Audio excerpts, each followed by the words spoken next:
France Maghreb 2. Le grand show de l'après-midi qui démarre maintenant jusque 18h. Ravi de vous retrouver pour ce mercredi. Nous sommes aujourd'hui le 8 novembre et je vous souhaite la bienvenue où que vous soyez d'ailleurs pour ce rendez-vous qui vous ressemble et qui vous rassemble. Le rendez-vous qui vous parle, le LGF. Oui, méfiez-vous des imitations ici. L'authenticité est garantie jusqu'à 18h et la langue de bois est totalement absente pour le coup.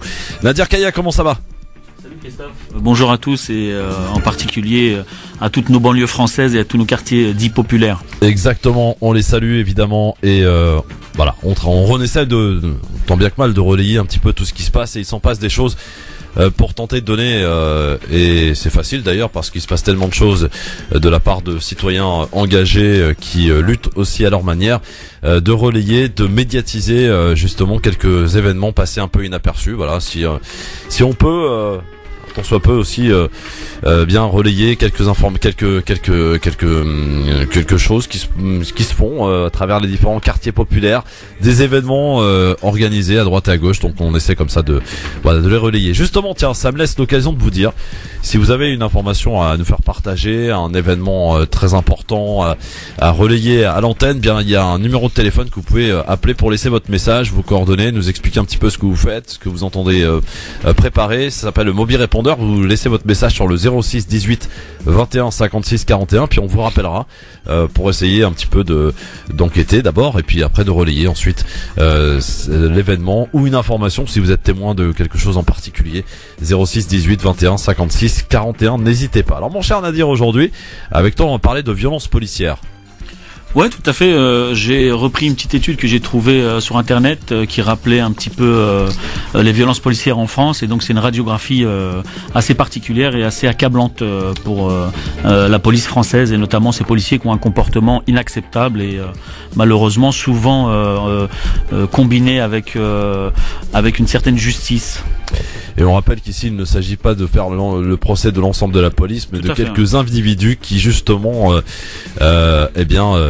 déshonorent, voilà, donnent une très mauvaise image de la fonction de la police, qui sont des citoyens comme nous et qui sont là pour garantir notre sécurité et qui parfois abusent de leur pouvoir, pour certains d'entre eux bien entendu. Alors, vous voulez le programme? Eh bien le voici messieurs dames, c'est parti pour ce LGF en ce mercredi 8 novembre. Le Grand Forum avec Christophe Roux sur France Maghreb 2. Au programme de ce Grand Forum pour ce mercredi, Francis Khalifa, le président du CRIF, a demandé au Premier ministre une loi qui définirait l'antisionisme comme de l'antisémitisme quand le CRIF exige une loi pour empêcher toute critique d'Israël. Nous y reviendrons dans un instant. Alors que la question porte sur la question de la campagne Balance ton port, Pascal Praud dans son émission sur CNews fait tout pour dévier le débat sur les femmes musulmanes en France. Comment expliquer cette obsession permanente? Nous y reviendrons. Invité du Grand Forum tout à l'heure, Hanan Charahi, qui est l'auteur de Ma mère patrie, fille de Fatima, première tuée lors de l'attentat de Nice le 14 juillet 2016. La question LGF. Mélenchon fait un déferlement de 500 000 personnes sur les Champs-Élysées en décembre. Est-il encore crédible selon vous? Vous répondez oui ou non sur Facebook France Maghreb 2 ainsi que sur Twitter LGF officiel. Libertad, vous avez la parole, alors prenez-la tout à l'heure en fin d'émission au 01 40 33 9000. LGF, le Grand Forum tous les jours dès 16h sur France Maghreb 2 avec Nadir Kaya pour nous accompagner aujourd'hui jusque 18h. Vous chers amis auditeurs au 01 40 33 9000 et pour que ce rendez-vous devienne un rendez-vous j'allais dire de référence encore plus que jamais au plus proche de vos préoccupations et de vos attentes, n'hésitez pas à nous faire part d'actualités qui se passeraient près de chez vous dès qu'il se passe quelque chose en définitif ou un événement en particulier que vous souhaiteriez qu'on évoque en direct à l'antenne dans cette émission. Bien n'hésitez pas à nous laisser votre message 06 18 21 56 41, c'est le Mobi Répondeur à cet effet réservé pour que vous puissiez nous donner vos infos et votre numéro de téléphone afin qu'on puisse vous rappeler 06 18 21 56 41. La question du jour mon cher ami Nadir, ami auditeur. Mélenchon qui n'entend pas baisser les bras pour le coup, bien qu'il avait un peu abdiqué face à Emmanuel Macron il y a quelques jours. Eh bien, il entend espérer en tout cas une déferlante sur les Champs-Élysées, 500 000 personnes pour lui en décembre pour s'opposer à la politique d'Emmanuel Macron. Et la question qu'on vous pose aujourd'hui, Mélenchon est-il toujours crédible selon vous? Et on voit que d'ailleurs que ce soit sur Facebook ou Twitter, que les résultats sont pas franchement les mêmes. Par exemple, tiens, sur Facebook, vous êtes 63% à dire que oui, contre 37% à dire que non, il n'est plus crédible. Alors que sur Twitter, c'est beaucoup plus équilibré. 64% non, ça c'est sur Facebook. Alors sur Twitter, hop, je le retrouve. 54, je crois. Oui, bouge pas, hop, je vois parce qu'il faut naviguer entre Twitter et Facebook, hein, voilà. Donc sur Twitter, ça nous donne quoi? Donc sur Twitter, 48%, voilà, pour oui, 52% non. Voilà, c'est l'effet un petit peu inverse. 48% oui, il est encore crédible sur Twitter. 52% estiment que non, il n'est plus crédible, Jean-Luc Mélenchon. Donc les Facebookers font plus confiance à Mélenchon que sur Twitter, par exemple. C'est très intéressant. Nadir, est-ce que Mélenchon est-il toujours au premier plan, j'allais dire, dans cette opposition? Non, je pense que sa dynamique d'après élection en tant que première force, d'après ce qu'il disait face à Macron, elle commence à s'essouffler. Donc, et depuis quelque temps, je sais qu'il est en train de travailler essentiellement avec le réseau des étudiants pour créer une autre dynamique. Mais franchement, je pense que les Français là commencent à fatiguer, que ce soit pour Mélenchon ou par rapport au gouvernement. Donc, je pense pas qu'il arrivera à mobiliser 500 000 personnes parce que les Français sont passés à autre chose quoi maintenant. En tout cas, vous continuez de voter, hein, parce que votre avis nous intéresse sur le sujet. Sur Facebook, France Maghreb 2, et sur le Twitter, c'est LGF officiel d'ailleurs pour également vous exprimer. N'hésitez pas. Je crois qu'il y a quelques commentaires. On ira s'en faire l'écho tout à l'heure sur Twitter notamment. Sur le LGF officiel, Jean-Luc Mélenchon est-il toujours crédible selon vous? Eh bien, vous répondez donc à cette question aujourd'hui, ainsi que si vous souhaitez, eh bien nous parler en direct à l'antenne pour nous donner votre avis sur Mélenchon et sur être, comme il l'entend en tout cas, être le premier opposant à la politique d'Emmanuel Macron. 01 40 33 9000. Mais on va commencer cette émission par ce sujet, mon cher ami Nadir, ami auditeur. Sera-t-il bientôt interdit de critiquer Israël? En effet, le président du CRIF, le Conseil représentatif des institutions juives de France, Francis Khalifa, espère une loi qui aille dans ce sens. Interrogé par Actualité Juive lundi dernier, le patron du CRIF a notamment parlé de ses attentes en matière de lutte contre l'antisémitisme. En pleine interview, le journaliste qui interroge Francis Khalifa rappelle que la phrase du Premier ministre, lors des vœux du Premier ministre à la communauté juive, donc Édouard Philippe, le Premier ministre, la phrase du Premier ministre Édouard Philippe donc était la suivante. Il avait alors déclaré que l'antisionisme était la forme réinventée de l'antisémitisme. Pour une loi qui prend en compte donc l'antisionisme comme forme nouvelle d'antisémitisme, pour le président du CRIF, eh bien dire que l'antisionisme est une nouvelle forme de l'antisémitisme, c'est la reconnaissance d'une réalité qu'au CRIF nous martelons depuis longtemps, notamment à travers de notre combat contre BDS, qui est évidemment le grand ennemi du CRIF. Le patron de l'instant juif en profite pour demander au Premier ministre, donc au ministre de l'Intérieur et à la ministre de la Justice, de faire en sorte que cette définition qui prend en compte donc l'antisionisme comme forme nouvelle de l'antisémitisme soit transposée dans l'arsenal législatif français. L'antisionisme est une opinion et l'antisémitisme, rappelons-le, est un délit. Autrement dit, Francis Khalifa veut que la critique envers Israël soit punie par la loi. Il faut dire que parmi les 4 missions du CRIF, l'une d'elles consiste à affirmer notre solidarité avec Israël, quitte à en empêcher toute critique.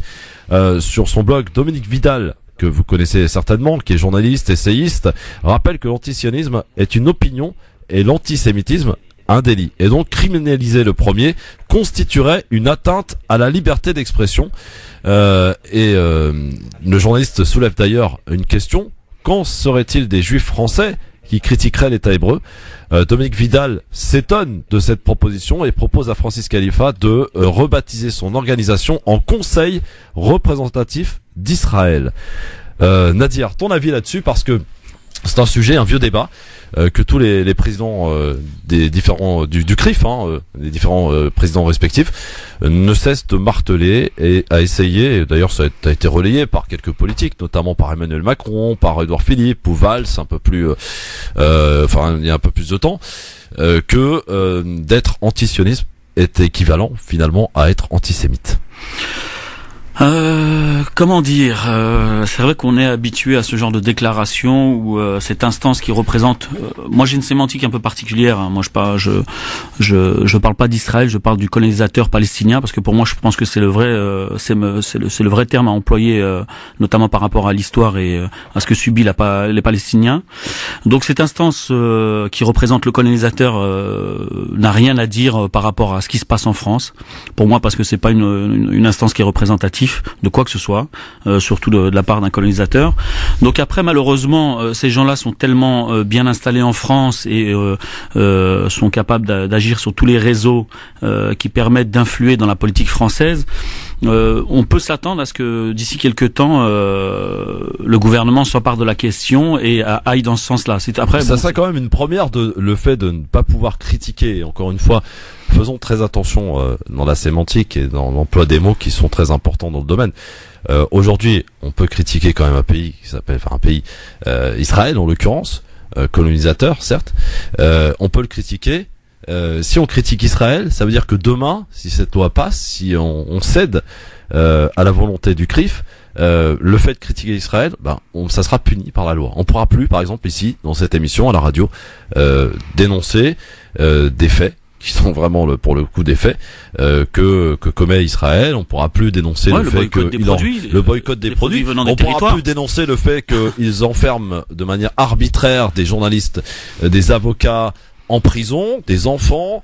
On pourra plus évoquer le cas de Salah Hamouri. Donc là, oui, comme le dit Dominique Vidal, c'est la liberté d'expression qui est menacée pour le coup là. Ouais, mais c'est déjà le cas. Elle est souvent menacée quand ça arrange certaines personnes politiquement.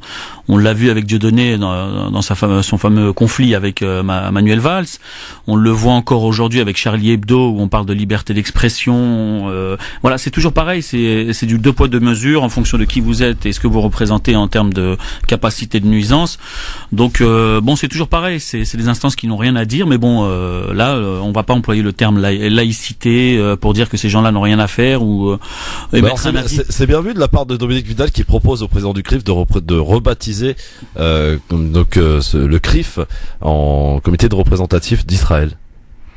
Ouais, après comme tu disais, après la sémantique, c'est un organe qui le CRIF qui est représentatif d'Israël plus que des Juifs, parce que les Juifs en France ne seront pas représentés par le CRIF. Hein. Oui, bien sûr, ils sont extrêmement minoritaires d'après ce que j'ai entendu, mais bon, ils sont tellement mis en avant médiatiquement que ça donne cette impression d'être majoritaire et d'être le porte-voix de toute la communauté juive de France.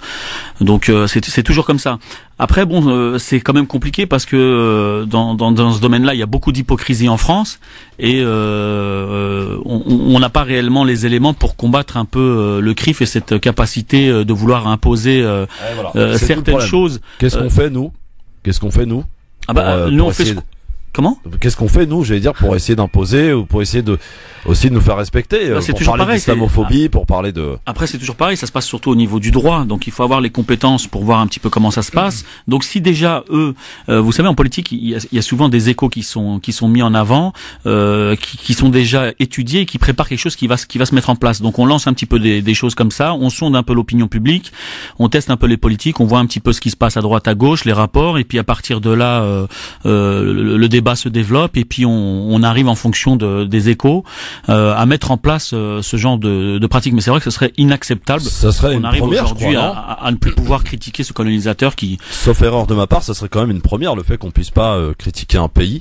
Ouais, mais c'est déjà le cas parce que même si c'est pas le cas officiellement, vous le voyez bien à la télévision quand on aborde le conflit, la problématique liée à la colonisation en Palestine, les gens font très attention à ce qu'ils disent parce que en face, vous avez des gens qui sont spécialisés en droit et qui ne lâchent rien parce que aussi la communication est une des armes aujourd'hui. Ouais, mais alors pour le coup, moi je vais pas leur reprocher parce que moi je vais plutôt reprocher ici à pas mal de gens dans cette communauté de pas en faire autant, et que quand on déverse sa haine islamophobe à la télé tranquillement, il y a pas d'ennui face à pour ces gens-là. D'ailleurs, on en parlera tout à l'heure avec un exemple concret de Pascal Praud qui se fait en ce moment bien remonter les bretelles au travers d'émissions qu'il anime sur CNews, avec son conflit avec Rost, donc un rappeur militant antiraciste aussi qui a quitté le plateau et a décidé de démissionner donc du plateau en direct lundi dernier. Au travers de Pascal Praud, ça devient une obsession permanente pour la plupart des journalistes et des grands journalistes qui animent des émissions de show à la télévision ou à la radio, que de transposer tranquillement un débat futile vers tout de suite le voile, l'islam et les musulmans. Donc c'est monnaie courante maintenant. Mais il y a personne en face. On avait évoqué le sujet un petit peu, Christophe, la semaine dernière. Connaissant un tout petit peu Pascal Praud, parce que j'interviens de temps en temps quand je suis invité, c'est compliqué parce que les médias aujourd'hui, comme beaucoup de Français, ont un regard et des clichés en tête qui sont difficiles à combattre parce que eux-mêmes ne sont pas en capacité de traiter l'information en profondeur. Donc ils sont eux-mêmes contaminés par des images qu'ils véhiculent sans chercher à comprendre un peu ce qui se passe, ou des sujets qui ne comprennent pas totalement. Et ce qui fait qu'aujourd'hui ils ont des réactions qui sont pratiquement les mêmes que le Français moyen, qui peut avoir une peur ou une haine des musulmans par rapport à ce qui se dit sans chercher à comprendre ce qui se passe. Voilà, c'est toujours l'ignorance, même si certains journalistes normalement sont censés connaître un peu le sujet, ils démontrent que eux aussi connaissent mal le sujet et arrivent tout de suite à des déviations. D'ailleurs, je vous invite à aller voir ce qu'il a retweeté. Pascal Praud, c'est juste lamentable, quoi. C'est une information comme quoi des élèves femmes auraient refusé de remettre des copies à un homme. Je sais pas comment elles ont fait pour remettre des copies, c'est n'importe quoi. Il a relayé, n'empêche cette info, quoi. Voilà. Ouais, mais c'est bon. Bref, c'est de bas niveau. Bon, Mohamed, bonsoir. Bonsoir. Bonsoir Mohamed. Bonsoir Nadir. Ouais, bonsoir Mohamed. On vous écoute Mohamed, allez-y. Ouais, la question posée c'était est-ce que Jean-Luc Mélenchon était crédible en tant que force d'opposition, hein? Oui, c'est ça, oui, absolument. Mais pourquoi se focaliser sur une personne et personnifier tout un mouvement? Parce que Mohamed, je t'explique. Qui font le boulot derrière. Non mais je t'explique pourquoi. Parce que Mélenchon a il y a quelque temps abdiqué face à Emmanuel Macron en disant qu'il avait le point et que il avait l'air un petit peu d'ailleurs dépité Mélenchon, et puis là il se relance en disant qu'il espère une déferlante donc de 500 000 personnes sur les Champs-Élysées pour s'opposer, pour tous ceux qui s'opposent en tout cas à la politique d'Emmanuel Macron. D'où la question, est-ce qu'il est crédible selon vous? C'est tout. Mais pourquoi c'est un parti, c'est la France insoumise. Oui, mais non mais d'accord, mais pourquoi vous personnifiez le débat là? Mais parce que le patron de la France insoumise aujourd'hui, c'est Jean-Luc Mélenchon. Mohamed. C'est ça, mais non, mais c'est stupide. Franchement, c'est stupide. Parce qu'il y a quand même des gens et des femmes et des hommes qui sont derrière et qui ont la même opinion que lui. Il est pas tout seul. Il est pas tout seul, on est d'accord, mais celui qui monte au créneau à chaque fois, c'est qui? Ils sont 17 députés, ils sont tous à monter au créneau. Ouais, enfin, celui qu'on entend le plus quand même, c'est le Mélenchon, Mohamed. Non, pas du tout. Moi, je reste c'est pas lui qu'on entend le plus. Mohamed, c'est pas grave. Mohamed, moi, je suis un tout petit peu d'accord avec toi dans le sens où j'ai des amis qui ont adhéré à la France insoumise et qui soutiennent Mélenchon, mais c'est vrai que médiatiquement et même politiquement aujourd'hui, la France insoumise, c'est Mélenchon, qu'on le veuille ou non. Après, évidemment qu'il y a. C'est pas vrai. Il y a Madame Obono. Non, oui. Il y a Ruffin. Il y a Corbière. Oui, tout à fait. En ce moment. Et qui sont invités, etc., qui s'expriment. Oui, tout à fait. Mais quand on parle d'opposition par rapport à ce que lui-même a véhiculé à un moment donné, c'était son image qui revenait, tout en sachant qu'il y a toute une équipe autour de lui. Évidemment que dans un mouvement, mouvement ne peut pas exister sans les militants. Les Obono, les Ruffins, etc., ils étaient invisibles. Là, maintenant, ils sont visibles, ils sont en place à l'Assemblée nationale, ils interviennent, et ils sont invités dans les médias. Parce que on peut pas faire la même chose qu'avant l'élection de ces gens-là. C'est pas pareil. Non, mais je pense que Mélenchon a compris que lui aussi, il fallait pas faire la même erreur que Macron, fallait pas être le seul à représenter son mouvement. Et aujourd'hui, je pense qu'il y a un peu plus la parole à des représentants de deuxième ou troisième plan, mais c'est tout à fait normal. Et à travers la question, Mohamed, à travers la question, on peut aussi se demander, est-ce que Jean-Luc Mélenchon, justement, est toujours au niveau pour être, alors je sais pas s'il est porte-parole du mouvement La France Insoumise, alors qu'il y a d'autres personnes, et tu l'as très bien dit d'ailleurs Mohamed, qui émergent à l'intérieur de ce parti, de ce mouvement plutôt, et qui pourraient très largement être au perchoir, j'ai envie de dire, et en haut de l'affiche, quoi. Je pense pas là, Ruffin. Moi, je ne suis pas un idolâtre. J'en ai rien à foutre de la personnalité de Mélenchon, quoi que ce soit. Qui se tire, machin, il y a pas de problème. Moi, le principal, c'est le parti qu'il y a derrière, et s'il y a des hommes compétents qui peuvent prendre la relève, moi, ça me va tout aussi bien. Je suis tout à fait prêt à suivre n'importe qui a les mêmes idées que moi. Peu importe Mélenchon ou un autre, c'est pas le problème. Moi, je m'en fous. Je suis pas un Sarkozy, je suis pas un macroniste, moi. Non, voilà. Bien sûr. Deuxième chose, s'il te plaît. Oui, vas-y. Deuxième chose. Pourquoi vous diffusez, je sais pas si vous l'avez fait, mais pourquoi vous diffusez pas, par exemple, Madame Obono, qui a été critiquée, qui critique justement l'islamophobie, qui dénonce l'islamophobie, et qui est partie citer, par exemple, je sais pas si vous l'avez, les passages de la Torah à l'Assemblée nationale. Non, je l'ai pas, j'ai pas vu. On pourra.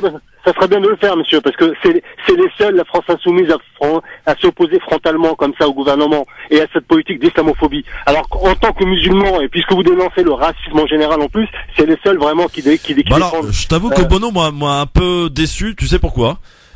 Dimanche dernier, elle est partie sur une radio que je ne citerai pas, au micro d'un journaliste qui n'est plus un journaliste mais qui est un juge que je ne citerai pas non plus, et voilà, on l'a questionné sur l'antisémitisme et sur Dieudonné, et là elle a craché évidemment toute sa haine comme tout le monde, hein, évidemment, concernant Dieudonné. Si tu veux avoir un espace médiatique important et une place en politique, faut absolument que tu craches sur Dieudonné, sinon tu ne s'en sortiras pas. Et elle est tombée vraiment dans ce piège. J'ai trouvé un petit peu minable cette attitude de Bono. Tout le monde peut faillir, hein, tout le monde a ses faiblesses et on peut faillir, mais bon, par le reste, tout ce qu'elle fait. Non, bien sûr, ça n'enlève rien au reste, bien entendu. Et c'est pas la seule. Mais attends, à votre avis, puisque Mélenchon et la France Insoumise n'est pas un parti crédible, la seule force d'opposition crédible à Macron, c'est laquelle alors? On parle pas de parti, attention Mohamed, faut pas confondre. On parle pas de mouvement de la France Insoumise, je parle de Mélenchon en tant que tel, parce que l'homme, c'est lui qui a été à la présidentielle pour représenter la France Insoumise, c'est lui qui va à chaque fois au devant et pour l'espace. D'ailleurs, c'est lui qui sera reçu dans l'émission politique sur France 2 le 30 novembre prochain. Donc c'est au travers, c'est le patron de la France Insoumise. Donc est-ce qu'il est encore crédible? Il n'y a pas que lui, je vous dis que les autres sont ah oui, mais ça on l'a compris, Mohamed. Mohamed, toi, actuellement la force d'opposition quand même à l'Assemblée nationale, je sais pas si vous regardez, mais les débats à l'Assemblée nationale, il y a des très bonnes vidéos sur YouTube et on voit très bien que les mecs ils font le boulot, et c'est vraiment parmi les seuls avec les communistes à faire le boulot d'opposition. Non mais ça on est d'accord, comme dans toutes les entreprises, mon cher ami Mohamed, il y a un patron et puis il y a tous les gens qui travaillent derrière et qui peuvent parfois avoir beaucoup plus de talent que le patron lui-même d'ailleurs. Voilà, pour le coup. En tout cas, merci Mohamed pour ton avis. Merci Mohamed. Je vous en prie. À très bientôt. Bon courage, bonne soirée. 01 40 33 9000, vous continuez de répondre à cette question et j'insiste bien. Il s'agit bien de parler de Jean-Luc Mélenchon en tant que tel, parce que c'est le patron de la France Insoumise, qu'on le veuille ou non. Il y a beau avoir, comme le faisait remarquer Mohamed, des gens qui émergent derrière au sein de ce mouvement, François Ruffin, Bono, Corbière et plein d'autres évidemment derrière. Eh bien c'est Mélenchon aujourd'hui, d'où la question donc aujourd'hui que l'on vous pose et à laquelle vous pouvez donc continuer de répondre sur Twitter LGF officiel ou sur Facebook France Maghreb 2. Jean-Luc Mélenchon est-il encore selon vous crédible? Eh bien on vous rappelle les résultats. Sur Facebook c'est 63% oui contre 37 non, alors que sur Twitter c'est 48% pour oui, 52 pour non. Voilà, donc vous voyez, c'est pas la même chose que l'on soit sur Twitter ou que l'on soit sur Facebook. D'ailleurs, pour les adeptes de Twitter, vous savez que depuis hier eh bien on peut maintenant passer de 140 à 280 caractères. Mon cher Nadir. Ouais, tout à fait, ça a doublé. J'ai vu ça dès ce matin. J'en ai profité pour être un peu plus long dans ce que je pouvais mettre. Ouais, pour interpeller les personnes. Alors pour ce qui est donc du sujet que l'on évoquait il y a quelques instants, c'est-à-dire cette demande du patron du CRIF fait au Premier ministre, hein, donc de faire une loi, de faire rentrer ça dans l'arsenal juridique français, à ce que l'antisionisme soit considéré comme de l'antisémitisme. Est-ce que franchement tu penses que ça va passer, Nadir? Non, mais je sais pas, mais moi je trouve que c'est scandaleux déjà d'interférer dans la politique française par rapport à une situation internationale au regard de ce qui se passe en Palestine depuis 50, 70 ans. Donc ces gens-là ne sont représentatifs de rien du tout, plutôt simplement d'une minorité d'extrémistes, mais aujourd'hui on les qualifie autrement parce que c'est comme ça. Donc ces gens-là n'ont rien à demander au gouvernement. Très bien. Après, au gouvernement de ne pas céder non plus. Bah ils ont intérêt, mais bon, parce que je pense que ce serait, il serait encore il serait décrédible par rapport à ça, de céder à ça. 01 40 33 9000. Dans un instant, on va s'attaquer un petit peu aux journalistes, à nos confrères, hein, oui, au travers d'un exemple, parce qu'il est à l'affiche en ce moment. C'est pour ça qu'on cite Pascal Praud, qui anime, qui est assez présent d'ailleurs sur l'antenne de CNews, puisqu'il a une émission de 2 heures le matin, plus une émission de soir sur le foot.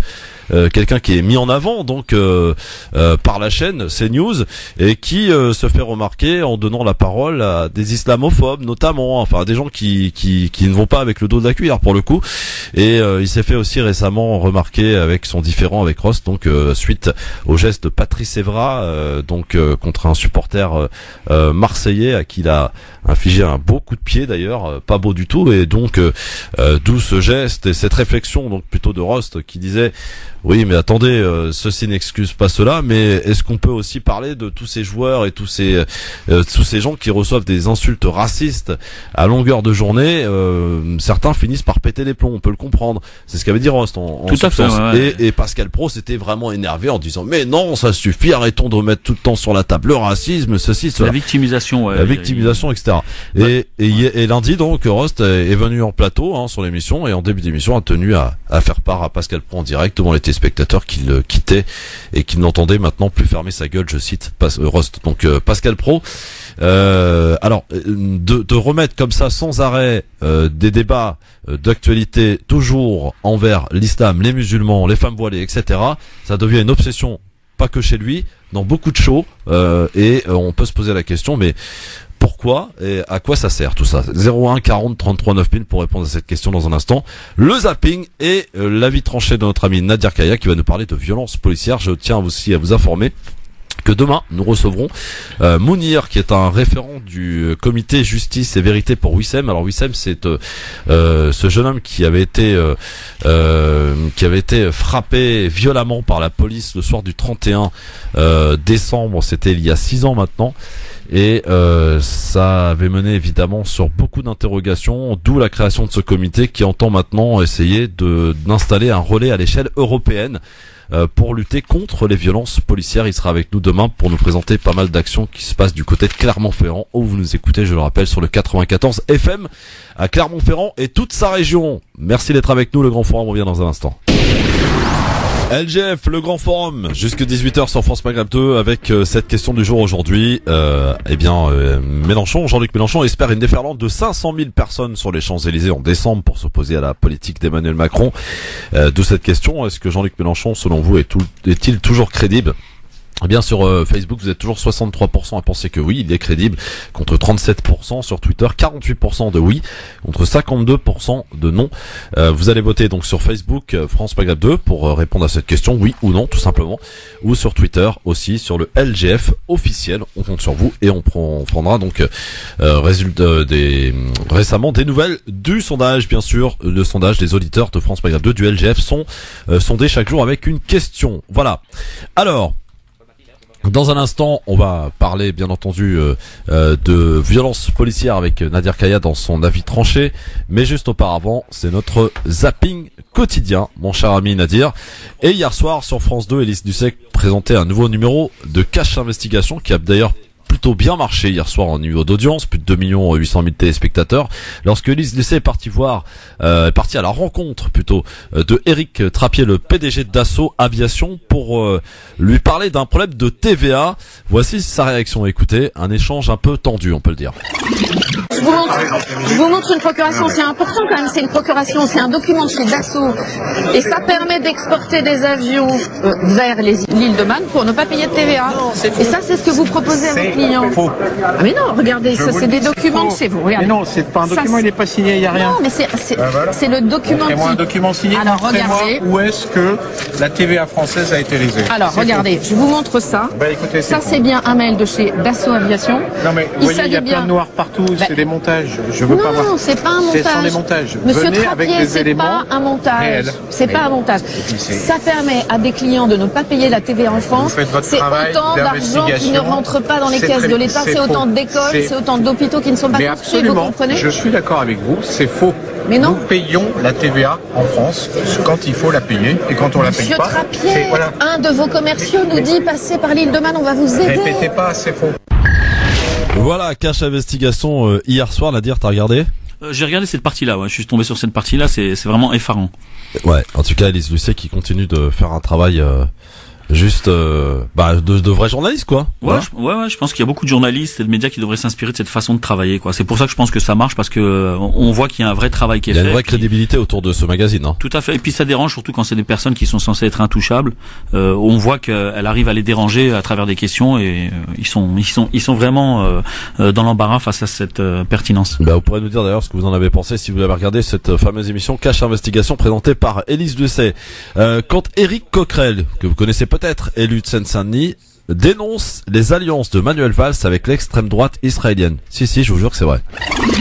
On n'est pas naïf. Moi, je vis en Seine-Saint-Denis. Je sais qu'il y a. Parce que Manuel Valls, c'est ça. Vous avez accusé d'islamo-gauchisme. Oui, d'accord. Forme de complaisance. Mais laissez Valls où il est, parce que Monsieur Valls, d'un autre côté, moi, ce que j'observe, c'est qu'à certains moments, il fraye avec l'extrême droite israélienne, pas la gauche israélienne, pas le camp de la paix israélienne, et extrême grave. Donc, d'un point de vue extrémisme et d'un point de vue, j'allais dire, de vision intégriste des choses, il est bien placé. Il reprend les termes de Marine Le Pen. Vous savez que Marine Le Pen nous avait traité d'islamo-trotskiste à l'époque. Hein. C'était donc lui fraye sur ce chemin-là. Ça le regarde. Je pense qu'il mène une espèce de vendetta. Peut-être qu'il prépare aussi un recours aux élections. Je ne sais pas. Ça le regarde. Voilà pour Éric Coquerel, Nadir. Ouais, bon, l'extrême droite, c'est quoi? C'est le gouvernement, en fin de compte. Oui, et puis c'est le gouvernement et ses alliés, donc pas de surprise. Hein. Je pense qu'il avait déjà des très bonnes relations en son temps, Valls, avec ce gouvernement là, donc qu'il ait continué à avoir des fréquentations ou des actions avec ces gens-là, il n'y a pas de surprise malheureusement. Voilà, Éric Coquerel, bon, c'est vrai que c'est tellement rare qu'on le signale quand même que des élus dénoncent un petit peu les alliances et le comportement de Manuel Valls en politique, qui un coup est à droite, un coup est à gauche, un coup est au centre. Enfin, il sait plus trop lui où il est, le pauvre. Alors je pense qu'il est surtout nulle part maintenant. Voilà, c'est ça en fait. Il est nulle part. Voilà. Dans le zapping, tiens, une petite info qui est tombée tout à l'heure aussi, ça concerne Dieudonné. Vous savez qu'il avait été jugé en première instance, donc où il avait été demandé une expulsion du théâtre de l'Amador, de son théâtre l'Amador qu'il loue. Il avait fait appel et il vient de visiblement perdre en appel, puisque le juge ordonne donc l'expulsion de Dieudonné du théâtre de l'Amador, un théâtre qu'il occupe depuis maintenant plus d'une vingtaine d'années. Ça c'est en aparté. Pour ce qui est de la suite de ce zapping, 1 an et 10 mois après l'attentat qui avait ensanglanté le journal Charlie Hebdo, revient donc à la une de l'actualité française, l'hebdomadaire satirique, à nouveau visé, semble-t-il, par des menaces de mort après la publication d'un dessin, un dessin qui fait polémique, un dessin que l'on va essayer d'écrire, puisqu'on y voit le théologien Tariq Ramadan, qui est visé par 2 plaintes pour viol, je vous rappelle. Tariq Ramadan, le pantalon déformé par un énorme sexe en érection, et proclamant, je cite, « Je suis le 6e pilier de l'islam ». Une qui a évidemment entraîné des réactions violentes et des appels au meurtre, c'est ce qu'affirme Charlie Hebdo, encore une fois, l'hebdomadaire qui a déposé plainte. Et le gouvernement a volé au secours hier de Charlie Hebdo. C'est le Premier ministre Édouard Philippe qui a défendu la liberté de caricaturer, et il l'a fait, Édouard Philippe, dans le cadre de l'Assemblée nationale. Le chef du gouvernement s'est montré ferme. Les auteurs de menaces anonymes sur les réseaux sociaux, ces auteurs-là doivent désormais être poursuivis. Écoutez l'intervention du chef du gouvernement au Palais Bourbon hier. Cet anonymat, souvent dérisoire et souvent abject, derrière lequel se cache un certain nombre d'individus pour proférer des menaces, ne peut jamais être un obstacle. Je souhaite, Monsieur le Président, que dès lors qu'une menace de cette gravité est proférée, quel que soit le média sur lequel elle est proférée, des poursuites puissent être diligentées afin que des sanctions puissent être prononcées. On ne peut pas, dans notre pays, impunément mettre en cause la liberté de penser, de s'exprimer et même de caricaturer. Voilà le Premier ministre, donc Édouard Philippe, donc dans son intervention, qui a été chaudement applaudi hier à l'Assemblée nationale. Nadir, est-ce que ça te choque ou pas? Alors sa déclaration ou... Oui, sa déclaration, oui. Non, ça me choque pas, mais bon, moi j'aimerais que ça se fasse pour tout le monde, parce que je regardais encore ce matin les études concernant le racisme et les personnes qui étaient le plus touchées en France depuis des années, c'est toujours les Maghrébins et les Noirs. Donc j'aimerais qu'il ait cette attitude-là vis-à-vis de nos concitoyens qui subissent du racisme depuis 30-40 ans, partout, dans la rue, dans les réseaux, dans les médias. Et après, à partir de là, je pense qu'il y aurait peut-être moins de violence entre les uns et les autres. Après, c'est vrai que c'est inacceptable de menacer les personnes, mais bon, par rapport à Twitter, je pense qu'il aura du mal, parce que c'est quand même une société américaine, et d'un point de vue juridique, il aura du mal à faire quoi que ce soit. Mais bon, tout est possible aussi. Bon, il peut tenter de le faire, mais moi j'aimerais bien qu'il le fasse et qu'il ait les mêmes propos envers tous ceux qui subissent de la discrimination ou du racisme ou des propos racistes de façon permanente. Alors, donc il a été applaudi, je le précise, par les députés de tous bords. Donc la preuve d'ailleurs, Alexis Corbière, malgré ses désaccords avec le Premier ministre, il y en a de nombreux d'ailleurs, Alexis Corbière salue la prise de position d'Édouard Philippe à l'encontre des auteurs de menaces anonymes. Le député de la France Insoumise veut défendre Charlie Hebdo. Écoutez. Aujourd'hui, on a tous en mémoire l'horrible assassinat des dessinateurs de Charlie Hebdo, et c'est une forme de dire plus jamais ça. En se levant tous ensemble et en disant évidemment que l'équipe de Charlie doit pouvoir faire son travail, quitte à ce que ça agace, ça énerve, etc. Bon, mais ce qui n'empêche pas, là encore, c'est ça, on va dire, l'esprit Charlie. C'est que je défends Charlie, mais je peux aussi considérer par moments que certains de leurs dessins sont outranciers, sont maladroits. Bon, mais ça doit exister. Et là, c'était de manière symbolique qu'on a voulu marquer ça en se levant tous et en applaudissant.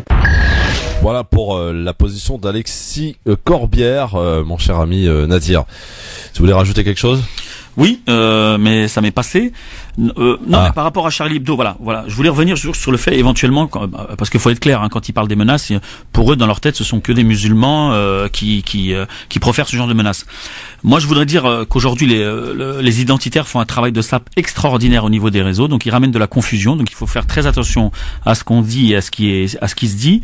Et j'arrive pas à concevoir que des gens qui seraient de confession musulmane et qui connaîtraient un petit peu leur religion puissent en arriver à proférer des menaces de mort. J'arrive pas à concevoir ça. Je l'imagine même pas. Je pense qu'éventuellement il y a dire que c'est des personnes qui font partie des groupes identitaires qui pas que parce qu'on connaît pas que parce que je suis assez critique aussi sur la communauté musulmane, j'en fais partie, donc je me permets d'être aussi critique là-dessus. Je pense qu'il y a aussi également des citoyens de confession musulmane qui s'emportent par rapport au débat et qui peuvent éventuellement avoir des propos déplacés. J'espère que ce ne sont pas des propos condamnables. Parce que notre religion, c'est une religion universelle, une religion de paix, une religion de réflexion, de travail, et donc je peux pas imaginer qu'on peut être musulman et menacer qui que ce soit sous ce prétexte-là. On est quand même en France, il y a des règles, on peut être musulman, notre religion n'est pas en opposition avec les règles françaises, même s'il y a des débats sur certains sujets. Donc j'imagine mal des musulmans pratiquants ayant ce genre d'attitude ou de propos. Ouais. Alors pour ce qui est du zapping, la suite, donc Charlie Hebdo qui continue de serrer son étau autour de Tariq Ramadan. Nouvelle une à paraître aujourd'hui, allusion au théologien accusé de viol, donc allusion seulement car cette fois c'est le directeur du site internet d'information Mediapart qui est caricaturé. On le voit, Edu Plenel donc utilisait ses célèbres moustaches pour se boucher les yeux, les oreilles et la bouche. Pourquoi ? Eh bien car Edu Plenel dans cette affaire est accusé d'avoir minimisé le comportement de Tariq Ramadan. Réaction du directeur éditorial de Mediapart, François Bonnet. Il revendique les désaccords avec Charlie Hebdo tout en défendant l'hebdomadaire satirique. Écoutez-le. Il est vrai que sur ces questions de Tariq Ramadan et plus largement, puisque finalement Tariq Ramadan est le prétexte à une nouvelle campagne contre les musulmans français, sur ces questions nous sommes en radical désaccord. Donc ce qu'on souhaite, c'est que Charlie continue, et nous avons publié un texte dénonçant les menaces insupportables faites aux journalistes de Charlie, et ce soutien sans réserve et sans hésitation nous permet de la même manière de faire part de nos désaccords. Voilà, c'est donc François Bonnet, directeur éditorial de Mediapart, réagissant donc à la une de Charlie Hebdo. On vous l'a mis d'ailleurs sur le Facebook de la radio, ainsi que la réaction de Edu Plenel, qui est comme d'habitude très sage, à voir donc sur le Facebook France Maghreb 2. Mon cher ami Nadir, si tu voulais rajouter un petit truc là-dessus. Non, je pense que j'ai entendu parler de complicité, donc oui. Là, ça peut paraître assez grave. Donc, dire qu'Edoui Plenel ou Mediapart est complice éventuellement de ce qu'aurait fait Tariq Ramadan, c'est inacceptable. Et je pense que là aussi, il y a matière à attaquer ce genre de propos, de personnes qui tiennent ce genre de propos. Alors, pour finir ce zapping, Emmanuel Macron qui effectue à partir d'aujourd'hui un déplacement de 2 jours aux Émirats Arabes Unis. Il sera accompagné de plusieurs de ses ministres d'ailleurs, et c'est l'inauguration aussi d'un musée important à Abu Dhabi. Le Louvre, d'ailleurs, ce qui va donner à l'occasion au président de la République de cette première visite dans le coffre depuis son élection. Le Louvre Abu Dhabi, un nouveau chef-d'œuvre signé Jean Nouvel, l'architecte français que je vous propose d'écouter. Donc j'ai créé quelque chose qui est plutôt un quartier qu'un bâtiment. Il y a quand même 55 bâtiments qui constituent le bâtiment en question. Et j'ai créé quelque chose qui est en relation avec l'image de l'urbanité. C'est la ville arabe, c'est la Médina, sauf que c'est pas du tout la même échelle, c'est beaucoup plus grand et c'est beaucoup plus... Et le deuxième signe que j'ai voulu mettre en place, c'est celui d'un symbole de spiritualité. Et là j'ai pris le dôme blanc, mais dans des proportions aussi inhabituelles, et un dôme blanc qui est perforé. Voilà pour ce qui est de Jean, l'architecte français, donc Jean Nouvel, pour nous parler de ce Louvre à Abu Dhabi, mon cher ami Nadir. Ça donne envie d'y aller ou pas? Non, pas du tout. Faudrait que j'aille déjà au Louvre à Paris voir ce qui s'y passe. Donc là-bas, je pense qu'ils sont en train de faire une compie conforme, d'après ce que j'ai compris, et qu'ils vont prendre aussi une partie de ce qui se passe, de ce qu'il y a, ce qui est exposé au Louvre, pour le mettre là-bas, je crois, pour l'ouverture. Et puis après, voilà, ils vont faire tout un ensemble de projets là-dessus. Mais bon, c'est toujours pharaonique. Bon. Alors, on va changer de sujet maintenant, puisqu'on va ouvrir l'avis tranché de notre ami Nadir Kaya. Jingle.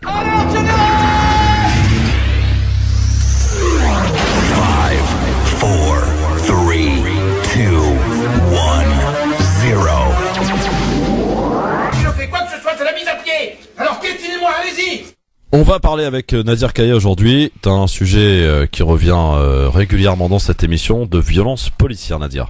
Ouais, tout à fait. Je vais aborder la question des violences policières parce que c'est récurrent. Il y a encore aujourd'hui des jeunes notamment qui meurent sous les coups de certains policiers. Je veux pas être dans la généralité, mais quand on voit l'affaire Wissam, là, parce que j'ai relevé tout à l'heure, on a évoqué la chose, juste pour le rappeler. Wissam, c'est le 10 janvier 2012 à Clermont-Ferrand.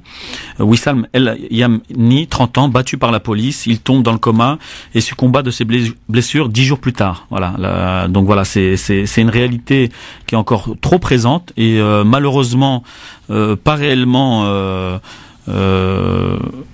comment dirais-je, combattu par le gouvernement, parce que voilà, il y a une certaine complicité. Donc je suis parti sur sur l'Obs ce matin et j'ai vu une étude d'une association chrétienne.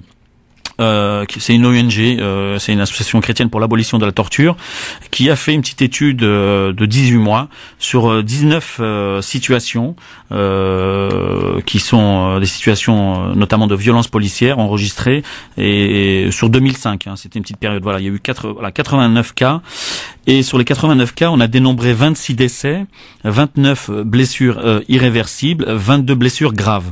Donc voilà, c'est des chiffres qui sont quand même aberrant quand on voit un petit peu dans la société dans laquelle on est, et puis notamment tout ce qu'on peut entendre politiquement. C'est une réalité qui est pas mise en avant par le gouvernement, parce que c'est un sujet qui est assez délicat. Là, on parle, moi je voudrais évoquer le fait qu'il y a une minorité, ou alors il existe des policiers qui sont hors la loi du fait de leur uniforme, et il y a aussi malheureusement une complicité de la justice, parce que quand il y a un souci de violence policière ou de bavure, on parle souvent de bavure, moi je préfère parler de violence ou de délinquance, parce que c'est quand même des actes assez violents, et pour certains qui entraînent la mort. C'est des choses qui sont inacceptables, qui apparemment sont pris à la légère, malgré toutes les violences qu'on peut voir un peu partout. Bon voilà, il y a tout un ensemble de cas. Je pense aussi à Liziri, le retraité algérien à Argenteuil, qui a été tabassé, retrouvé dans sa cellule inconscient et qui est mort. Apparemment des coups et de certaines prises de certains policiers. Voilà, c'est des choses qui sont inacceptables, qui existent encore aujourd'hui, notamment à travers l'utilisation de certaines armes comme le flashball, le taser. On a aussi les grenades. C'est des armes qui sont normalement utilisées dans certaines configurations et qui sont aujourd'hui utilisées pratiquement régulièrement quand il y a des interventions dans les quartiers. Moi, je voudrais souligner qu'en général, toutes ces personnes qui sont mortes ou qui ont été lynchés ou violentés par la police, sont souvent des gens qui sont majoritairement des gens qui ne sont pas délinquants ou qui n'avaient pas affaire à la police lorsqu'ils ont été contrôlés ou attrapés par les policiers. Donc voilà, ça c'est une chose qu'il faut dénoncer. Il faut surtout rappeler qu'il y a tout un ensemble d'associations, notamment Damel Bentounsi, Urgence Notre Police Assassine, qui donnent un coup de main aux familles face à ces épreuves, parce que il y a la première épreuve, c'est la violence qu'a subie la personne ou la mort qui a été constatée, mais il y a aussi après la seconde épreuve qui consiste à la famille à s'organiser pour pouvoir demander justice. Parce que le problème aussi, c'est que la justice travaille au quotidien avec la police, et quand il s'agit de relever des infractions, des soucis par rapport à l'interpellation ou l'utilisation de la force, la justice ferme un peu les yeux. Et là aussi, je dirais pas toute la justice, mais une partie d'entre elles est comme ça. Et ce qui fait qu'aujourd'hui, il y a très peu de condamnations et surtout de procès. Déjà, si on arrive à un procès, c'est déjà extraordinaire pour une famille. Alors, s'il arrive à avoir une condamnation par rapport aux actes commis, c'est exceptionnel et c'est très très rare encore aujourd'hui. Donc, je voulais absolument qu'on parle de ça parce que régulièrement, on a ces cas de figure de violences policières un peu partout en France et qui sont souvent relatés par rapport aux mêmes personnes, des Maghrébins ou des Africains qui sont contrôlés. Je voudrais souligner aussi le travail du Stop Contrôle aux faciès du collectif qui accompagne les individus qui ont de contrôles abusifs.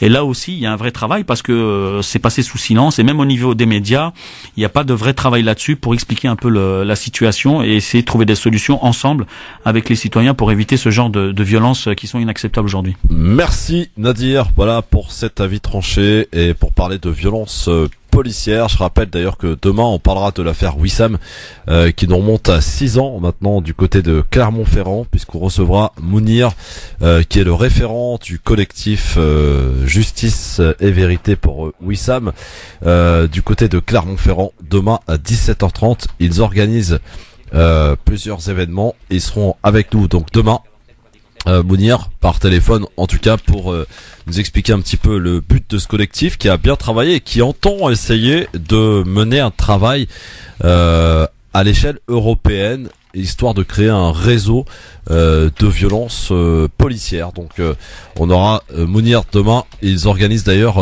je crois, alors on peut le dire, la pose d'une stèle donc en mémoire de Wissam à Clermont-Ferrand. Je sais que c'est en train de se négocier là actuellement avec la mairie de Clermont-Ferrand en espérant qu'ils puissent avoir donc avoir gain de cause et puissent obtenir le fait qu'ils puissent poser cette stèle du côté de Clermont-Ferrand. Ça serait quand même un beau geste pour le coup.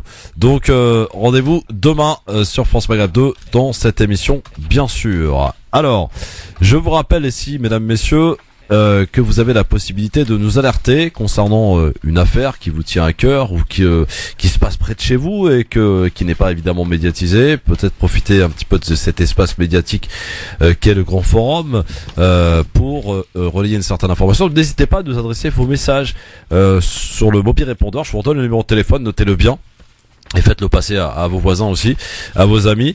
Ça peut servir 06 18 21 56 41. 06 18 21 56 41.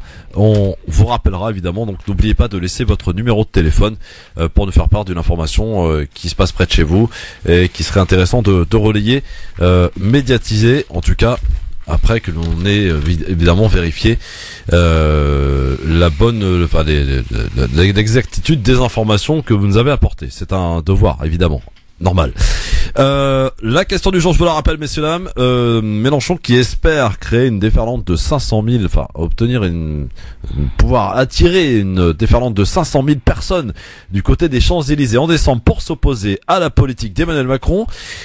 Est-ce que Mélenchon est-il toujours crédible selon vous? Eh bien, vous répondez à cette question sur Twitter, LGF officiel, ou sur Facebook, au travers de la page France Maghreb 2. On fera le point dans un instant. On recevra aussi une invitée pour parler d'un livre. Et une famille qui est en deuil depuis le 14 juillet 2016. C'est donc Hanan Charii qui est donc la fille de Fatima Charii qui a été la première tuée dans l'attentat de Nice du 14 juillet. Ce camion fou sur la promenade des Anglais à l'occasion du feu d'artifice du 14 juillet. Et Hanan en a fait un livre qui s'appelle Ma mère patrie. On peut considérer que c'est un bel hommage d'une fille à sa mère. À tout de suite. France Maghreb 2, France Maghreb 2. LGF, le grand forum, merci d'être avec nous en direct jusque 18h avec Nadir Kaya. Et cette question, alors c'est vrai que ça bouge là, le sondage bouge mon cher ami Nadir, ami auditeur, auditrice sur Facebook et sur Twitter, à cette question, est-ce que Jean-Luc Mélenchon est-il toujours crédible? Et on voit que l'écart se resserre sur Facebook puisqu'on a 58% de oui. Il est toujours crédible, contre 42% qui disent que non, il n'est pas crédible. Alors que sur Twitter, là, c'est un peu modifié. Ouais, c'est l'inverse. C'est l'inverse, c'est-à-dire que le oui continue de baisser. Voilà, il est à 46. 46% de oui pensent qu'il est toujours crédible, contre donc 54% qui pensent que non, Jean-Luc Mélenchon n'est plus crédible. Voilà, sur Twitter, LGF officiel pour voter bien sûr, et sur la page Facebook France Maghreb 2. 01 40 33 9000. Maintenant, on va ouvrir le débat concernant Pascal Praud. Alors pourquoi Pascal Praud? Parce que il anime d'abord une émission sur CNews tous les matins où il traite de l'actualité avec des chroniqueurs, des invités. Et a priori, en tout cas, il parle beaucoup de tout ce qui est débat d'islamophobie, de voile, les musulmans, etc., etc. D'où cette question, pourquoi cette obsession permanente chez alors, on fait pas le procès de Pascal Praud, bien au contraire, c'est pas Pascal Praud, c'est l'ensemble, j'allais dire, des journalistes qui sont pour le coup visés par cette question, parce que aujourd'hui on s'aperçoit que dans n'importe quelle émission et au travers de n'importe quel débat, on arrive toujours d'une manière ou d'une autre, vous avez remarqué, à arriver sur les musulmans, sur les femmes voilées, sur l'islam. C'est toujours, c'est flagrant, hein, maintenant.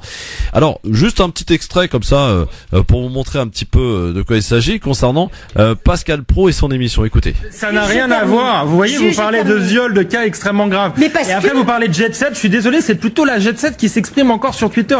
Le pays réel n'a pas l'impression d'être représenté par Angelina Jolie et par Caroline Dehaas. 500 000 tweets, c'est 500 000 personnes, c'est 500 000 people.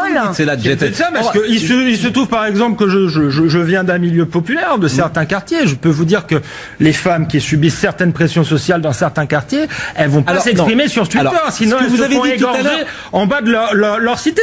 Donc on arrête avec ça. Avec des comptes anonymes, avec des avatars, vous plaisantez. Non mais là où Alexandre Delvecchio a raison dans tous les tweets que j'ai lus, c'est qu'il y avait assez peu de balance ton port sur ce qui pouvait se passer pour des raisons religieuses, j'ai envie de dire. Mais pourquoi s'axer sur ça? Je ne comprends pas. C'est pas moi, là. Voilà. Alors, vous voyez, on est arrivé donc sur les religions, l'islam, hein, quelque part. Delvecchio, qui est pas à tendre, en tout cas en ce qui concerne les musulmans et l'islam en particulier. Voilà ce à quoi on a le droit assez fréquemment, et ça commence à vraiment être très agaçant. On peut quand même parler de pas mal de sujets, mon cher Nadir, sans que ça arrive forcément constamment sur l'islam, les musulmans, les femmes voilées. C'est quoi? C'est vendeur, c'est porteur, c'est quoi le truc? Moi je comprends pas. C'est quoi cette obsession, Nadir? Je vais vous rappeler un petit truc. Alors, par rapport à l'association dans laquelle je suis, Banlieue Plus et nos quartiers, on avait la volonté de changer un peu les clichés par rapport à des actions qui existent depuis des années dans les quartiers et qu'on ne met pas suffisamment en avant. Ouais. C'est ce qui pouvait permettre de changer un petit peu la donne.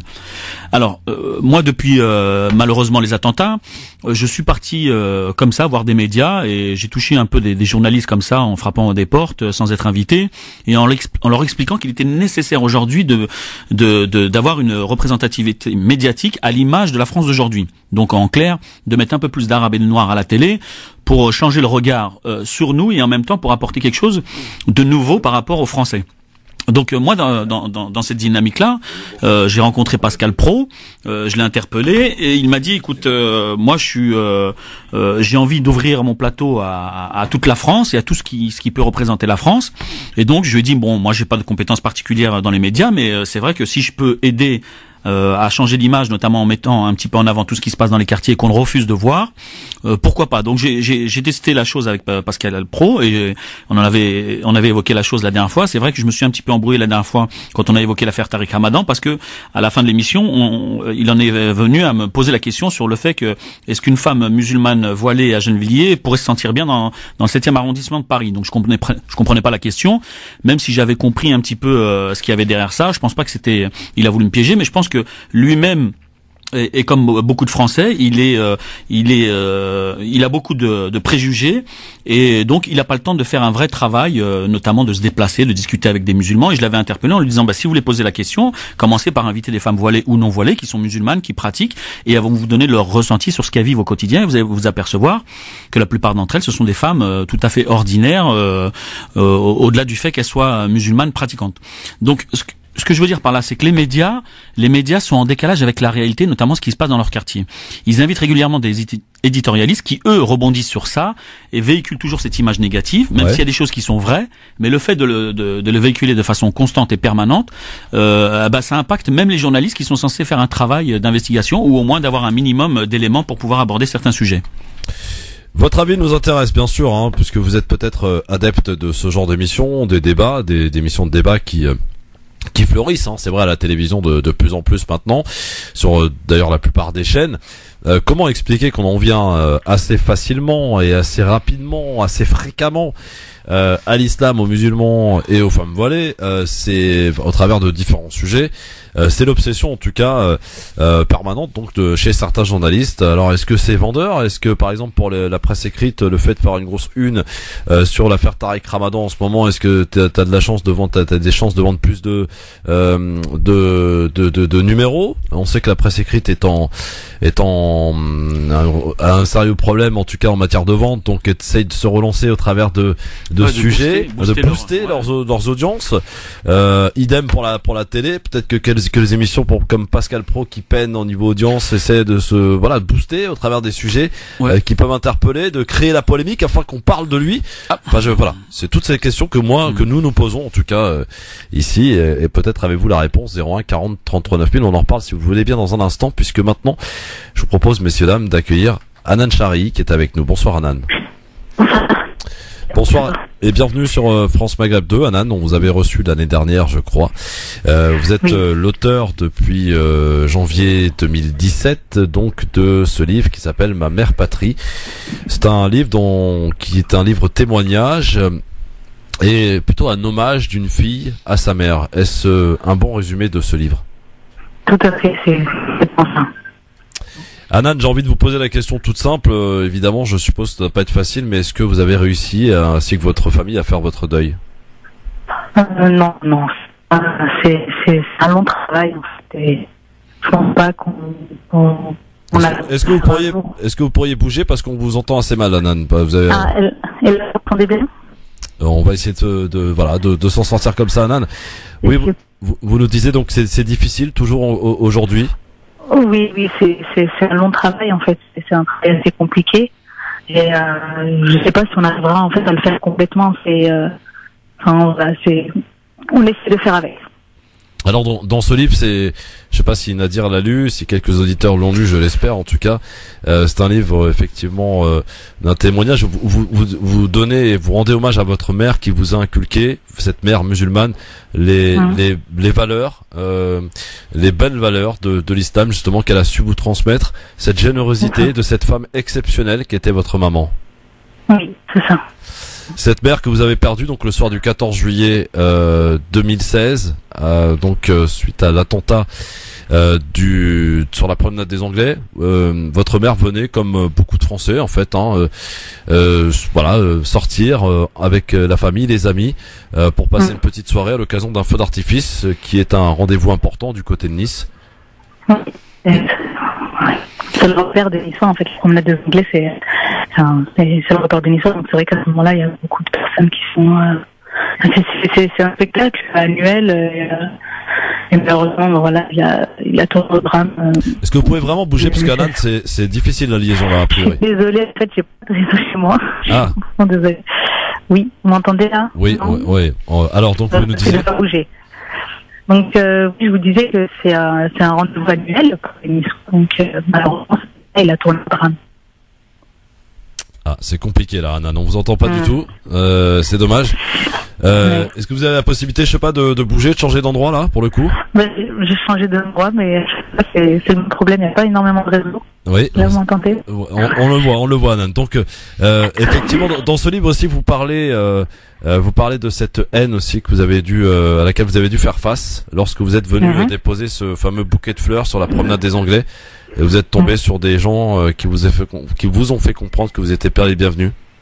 Oui, c'est donc il y a eu la première agression, il n'y avait pas encore à Nice, il y avait toute ma famille qui était près de ma mère, puis une voiture qui s'est arrêtée, qui a dit c'est bien fait pour vous, bande de terroristes, toi aussi c'est votre tour.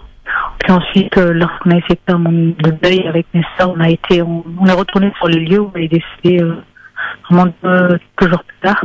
Et puis un premier homme qui est venu, qui nous a dit on veut plus de ça ici, on veut plus de vous ici. Puis un autre qui nous a interpellé quelques minutes après, et lorsqu'on lui a demandé de nous laisser tranquille, il a trouvé qu'une seule chose à dire, c'est tant mieux, ça en fait une en moins. Oui, tout ça c'est dur évidemment quand on vient de perdre sa maman. Est-ce que ce livre a été une thérapie pour vous, Hanan, en tant que... Oui. Ouais, complètement, honnêtement, ça a vraiment fait partie de ma thérapie. Avec tant de fière d'avoir fait ça, parce que ça m'a aidé psychiquement et ça a aidé la famille aussi, surtout. Donc c'est vrai que c'est une bonne cause et ça aide énormément. Hanan Charry, est-ce que ce livre a été aussi, votre histoire a été, selon vous, médiatisée comme elle devait l'être? On n'a pas eu beaucoup quand même d'écho par rapport à ce livre, non? Enfin, pour moi, j'ai trouvé ça assez de l'ombre à la lumière en espace de quelques mois. Donc après, je saurais pas mesurer, dire si ça a été assez de par le soutien que j'ai. La liaison est vraiment pas bonne, Hanan, je suis désolé, on va devoir mettre fin rapidement à cet entretien, mais juste pour rappeler aussi, Hanan, que vous serez dans le cadre d'une opération qui s'appelle Bibliotès à Sarcelles samedi. Vous allez partir présenter votre livre aux gens de cette ville, aux gens issus des quartiers populaires, donc à Sarcelles, dans ce concept qui est très sympa et qui est initié notamment par notre ami Ossine Radjé. Donc ce samedi à Sarcelles, dans le cadre de Bibliotès, vous êtes l'invité d'honneur ce mois-ci. Tout à fait. Samedi. Merci beaucoup, Hanan. J'espère que vous nous ferez le plaisir de venir directement nous parler ici en studio, parce qu'on a plein de choses à vous dire. Ouais, on a plein de choses à vous dire, et que c'est vrai que la liaison téléphonique était vraiment désastreuse, pour le coup. Changez à penser d'opérateur, Hanan. Je voulais juste dire une petite chose, Hanan. Déjà, bonjour, salam alaikum, Hanan. On avait communiqué très rapidement sur Facebook. Je vous ai suivi un petit peu sur les médias par rapport à vos interventions. Je vous souhaite beaucoup de courage à vous et votre famille par rapport à ce que vous faites. Moi, par rapport à ce que vous faites, j'aimerais éventuellement, je sais pas si c'est dans vos projets, qu'on arrive à créer une dynamique, même avec Madame Latifa Ibn Ziad, pour communiquer avec éventuellement ces jeunes ou ces personnes qui sont issues de notre communauté ou des quartiers et qui seraient éventuellement dans cette dynamique de violence, qu'on fasse un vrai travail, parce que malheureusement, on participe pas au débat dans les grands médias.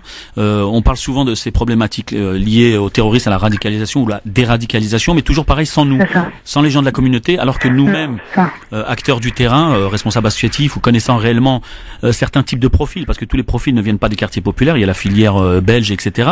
Mais concernant ces jeunes qui sont issus de nos quartiers, c'est dommage qu'on n'arrive pas à faire un travail tous ensemble avec le gouvernement, avec les médias, pour pouvoir enrayer cette dynamique de violence qui peut venir de nos quartiers. C'est une réalité, et ça me désole, parce que vous faites quand même un travail qui est remarquable.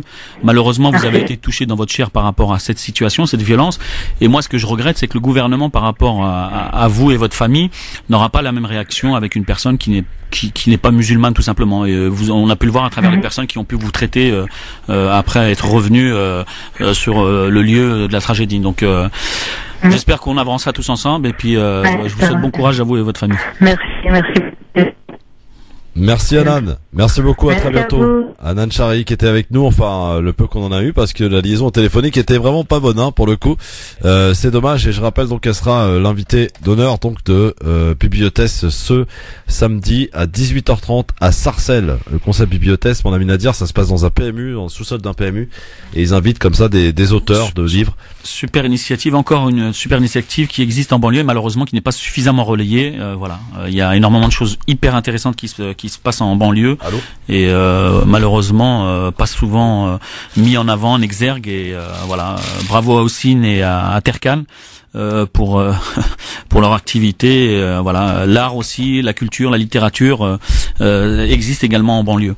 Bon, en tout cas, Hanan nous a promis de venir en studio et ça fera l'objet d'une belle émission avec elle, Hanan Chari, qui est elle et sa famille évidemment très courageux. Je rappelle d'ailleurs, je l'ai pas précisé, mais c'est la fille de Fatima, la première tuée, écrasée par ce camion fou sur la promenade des Anglais. C'est Fatima qui a été la première tuée donc par ce camion.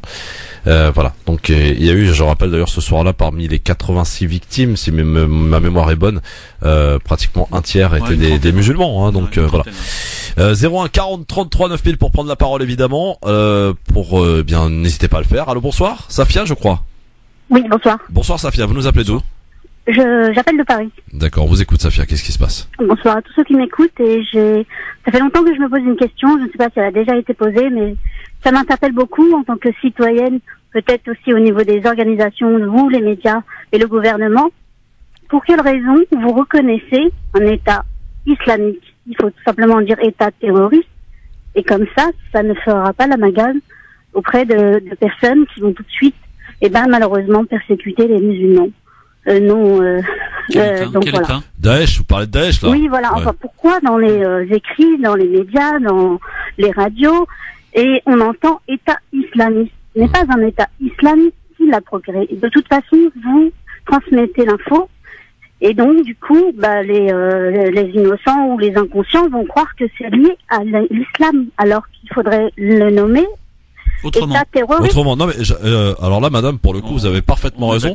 Et vous voyez, je me mets même dans le lot de tous ces gens qui relaient parfois et qui utilisons des mots qu'emploie la masse populaire, j'ai envie de dire, la masse médiatique de ce pays. Oui. Et c'est vrai que c'est une bonne manière de s'infliger justement à une bonne piqûre de rappel et d'essayer justement d'adopter un autre langage. Par exemple, tout ce qui est djihadisme, etc. Djihadisme n'a pas du tout approprié ce à quoi on le rapporte. Le djihadisme, je rappelle, faire le djihadness, c'est le comportement, c'est le combat contre soi-même pour être le meilleur d'entre nous. Oui. Donc voilà, c'est pas du tout aller tuer des gens ou au contraire, c'est tout l'inverse, tout l'opposé. Donc c'est vraiment, on répète, c'est vrai, et tous d'ailleurs, terminologie occidentale repris par nous-mêmes, et c'est vrai que vous avez raison de nous faire cette petite remarque. Mais j'ai pas la réponse, parce que je me dis que malheureusement, regardez les États-Unis qui a eu une tuerie, on n'a pas dit, les catholicismes, où on les appelle, pourquoi les nommez-les comme ils sont des terroristes, ce n'est pas des islamistes. Ouais. Alors, non, je pense que si je peux intervenir, je rappelle simplement que les médias les ont nommés tels quels parce que eux-mêmes ont proclamé un État. Donc c'est pour ça que la plupart des médias ont repris. Avec eux. Et donc vous êtes vous-même, même le gouvernement, les présidents le disent. Non, mais le gouvernement encore c'est autre chose. Mais nous, par rapport à la radio France Maghreb, on a repris ce terme parce que c'est un terme qui est utilisé, mais ça ne veut pas dire qu'on adopte cette terminologie. Oui, parce que vous le reconnaissez en le disant qu'ils existent en tant que Non, pas du tout. Là, je viens de vous dire que je reconnais pas ce groupe. Moi, je pourrais l'appeler groupe de bandits, mais quand on dit État islamique, c'est par rapport à l'actualité. On reprend ce terme, on rebondit là-dessus, mais ça veut pas dire qu'on valide leur acte ou alors qu'on valide le fait qu'ils aient soi-disant créé un État. De toute façon, il a été réduit à néant. Il a été réduit à néant cet État puisqu'il est quasiment. C'est même pas un État, oui, c'est un groupe de bandits. Un groupe de voyous, effectivement, à l'échelle internationale, qui s'est proclamé comme étant comme tel, en tout cas en tant qu'État. Vous voyez que maintenant il n'y a plus rien, donc voilà.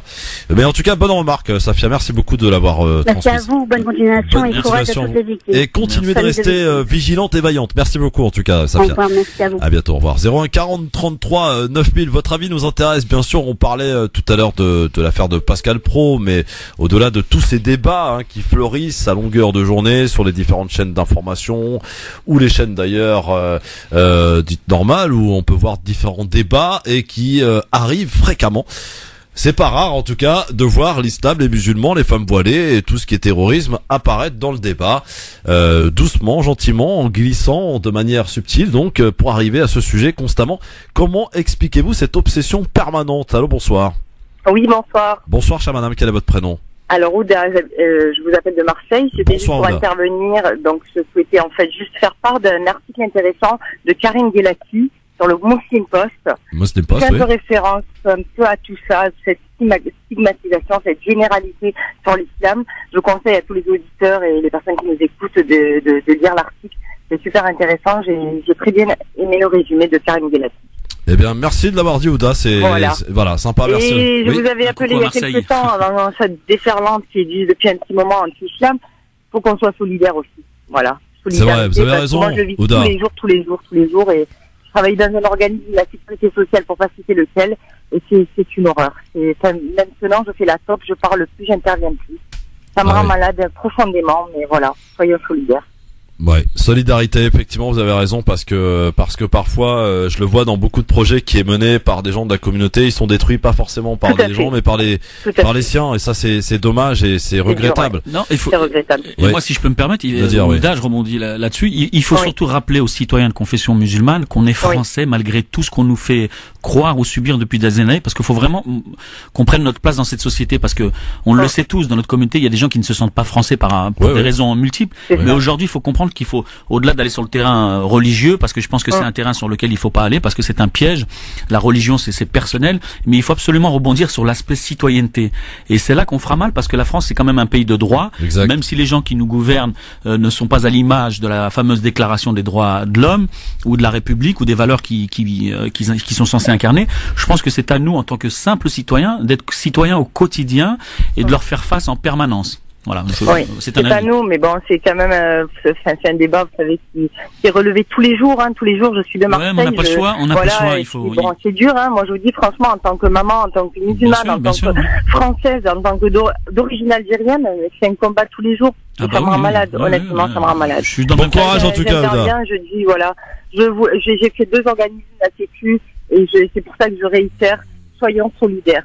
Merci, bon courage, Ouda, en tout cas, du côté de Marseille. Merci beaucoup, Christophe. Et c'est super ce que vous faites. Merci infiniment. Avec plaisir. Je vous souhaite une très bonne soirée. Et je vous remercie d'avoir salué nos confrères de Muslim Post. Merci beaucoup, Ouda.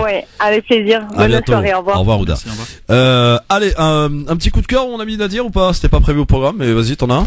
Non, mais le coup de cœur, c'est pas prévu, mais j'en ai un si, c'est prévu, mais je t'avais oublié de te demander si t'en avais en fait. Tout à fait, ouais. Moi, c'est un coup de cœur pour tous ces anonymes qui sont issus des quartiers populaires et de la banlieue et qui agissent au quotidien, notamment par rapport aux plus démunis. Je pense à Abdenour de Bobigny, l'association des Fakirettes qui sont principalement de Bobigny et du 9-3, qui sont régulièrement à Porte-la-Chapelle pour aider les réfugiés qui sont dans une situation franchement, mais plus que précaire. Nous, avec le pôle Maraude Banlieue Plus, on est aussi intervenu pour distribuer des repas et des vêtements. Là, il fait froid, je sais pas si vous avez remarqué, depuis 3-4 jours. On a remarqué, ces gens-là vivent dehors. Le gouvernement ferme les yeux, et heureusement qu'il y a tous ces anonymes qui sont surtout, j'insiste, issus des quartiers populaires ou de banlieue, qui agissent régulièrement, qui préparent des repas, qui sont eux, pour revenir à ce que disait Ouda, solidaires les uns les autres par rapport à cette situation extrême. Il y a certes des réfugiés, mais il y a aussi des gens qu'on a pu côtoyer à un moment de notre vie et qui peuvent, pour certains, se retrouvent également dans la rue.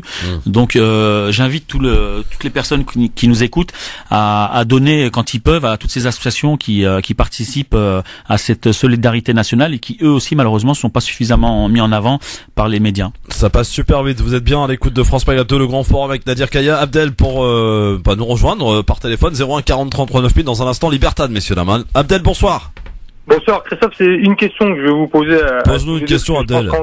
Parce que je pense qu'en droit vous êtes un peu plus qualifié. On sait que quand quelqu'un écrit un livre, ou monte sur un podium, fait un discours, ou écrit un article, si après ce discours ou ce livre, il y a dans la voie publique des émeutes, de la casse et des morts, il y a une condamnation qui peut tomber, c'est trouble à l'ordre public, comme Emmanuel Valls avait dit à Dieudonné qu'il y avait trouble à l'ordre public alors que c'était pas avéré. Est-ce que aujourd'hui on sait que Charlie Hebdo, avec ses dessins, il y a eu des morts, il y a eu aussi des policiers, il y a eu une séquestration d'un chef d'entreprise avec les Kouachi, et moi ma vie aujourd'hui, elle est un peu perturbée car je m'inquiète, j'ai peur quand je vais dans la rue à cause de cette tension. Est-ce que aujourd'hui Charlie Hebdo n'est pas sur le coup d'un traité qu'on pourrait porter plainte qu'on trouve à l'ordre public. C'est avéré maintenant. Intéressant comme question, intéressant, mais je doute que ça puisse mener à ce que tu entends, Abdel, parce qu'aujourd'hui il y a une telle déferlante et un tel, j'allais dire, Charlie Hebdo avant les attentats était quasiment au bord de la faillite, hein. Rappelons-le, et donc avec ce mouvement de solidarité, ça relance la cagnotte. Ça a relancé évidemment le journal, la cagnotte, etc. Et aujourd'hui il y a, vous vous souvenez évidemment de ce chantage, hein, Charlie, pas Charlie, etc. à l'époque. Voilà, donc on pouvait. Donc la loi ne s'applique pas à Charlie alors. La loi ne s'appliquera pas à Charlie, ça c'est clair et net. Je pense qu'il y avait... Non mais autant dire direct, hein, faut pas utiliser la langue de bois. La loi ne s'appliquera pas à Charlie. Donc moi j'ai aucune chance entre particuliers, car je trouve que ma vie est perturbée en France. Je m'inquiète à cause de cette tension, à cause justement de cette provocation envers un avocat. J'ai aucune chance de déposer plainte. Alors aucune chance, si, on a toujours une chance. Il y a toujours le moyen de porter, d'argumenter votre demande. Moi je dis pas que c'est pas irrecevable, mais par contre vous ferez face à une masse populaire importante, hein, pour le coup. Il n'y a pas le CFCM ou une instance religieuse musulmane qui avait porté plainte à l'époque contre Charlie Hebdo? J'avais souvenir d'une instance religieuse qui souhaitait ou qui avait déposé plainte contre Charlie Hebdo. Oui, sur ce motif-là? Je sais plus si c'est pour ce motif-là. Je pense que c'est pour les caricatures. Le trouble public, il est avéré, il est avéré là. Je sais pas, moi je suis pas spécialiste, c'est vrai qu'il faut voir avec un juriste, mais c'est intéressant voir s'il y a matière. Je la retiens en tout cas ta question, Abdel, je la poserai dès que je peux à quelqu'un qui connaît un peu les droits.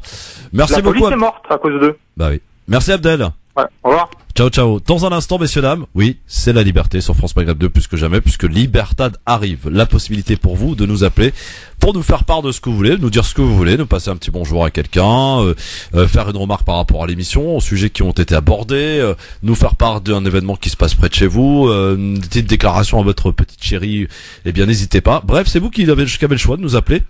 Je ne sais pas qui vous êtes, ni ce que vous allez nous dire. En tout cas, vous allez pouvoir nous appeler dans un instant. Libertad 01 40 33 9000. Et je rappelle d'ailleurs aux auditeurs auditrices que si vous avez, écho d'une actualité importante qui se passe près de chez vous, que vous souhaiteriez que l'on en parle, bien n'hésitez pas à nous en faire part sur le mobile répondeur 06 18 21 56 41. Et je vous rappelle aussi la question du jour aujourd'hui. Mélenchon qui espère une déferlante de 500 000 personnes sur les Champs-Élysées en décembre contre la politique d'Emmanuel Macron. D'où cette question. Mélenchon est-il toujours crédible selon vous? On fera le point dans un instant. Le dernier point concernant ce sondage et à la question à laquelle vous pouvez répondre sur Facebook France Maghreb 2 et sur le Twitter LGF officiel. À tout de suite. Les dernières tendances par rapport à la question du jour, c'est très intéressant, hein, ce phénomène d'hier aujourd'hui, de voir que les résultats sont pas les mêmes selon les réseaux, que ce soit sur Twitter ou Facebook. En tout cas, c'est la première fois en tout cas que ça nous arrive. Par rapport à une question aujourd'hui, Mélenchon est-il toujours crédible selon vous? Lui qui espère une déferlante sur les Champs-Élysées de 500 000 personnes contre Macron en décembre. Eh bien, vous êtes sur Facebook à penser en majorité, puisque vous êtes 58% à penser que oui, il est toujours crédible, contre 42% à dire que non, alors que sur Twitter c'est un peu l'inverse.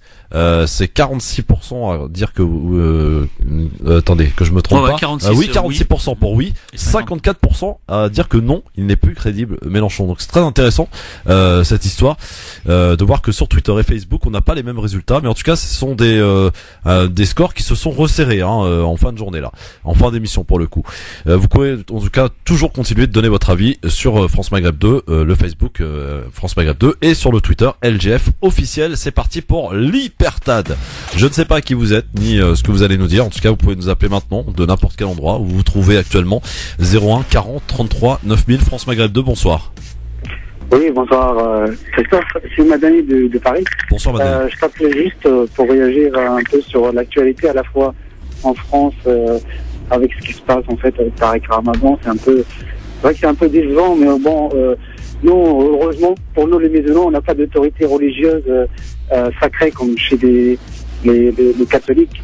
Donc c'est un être humain, il peut peut-être commettre des erreurs. Voilà, donc c'est lui qui est responsable de ce qu'il fait. C'est vrai qu'il porte une image et du coup ça salit un peu l'image de l'homme religieux musulman.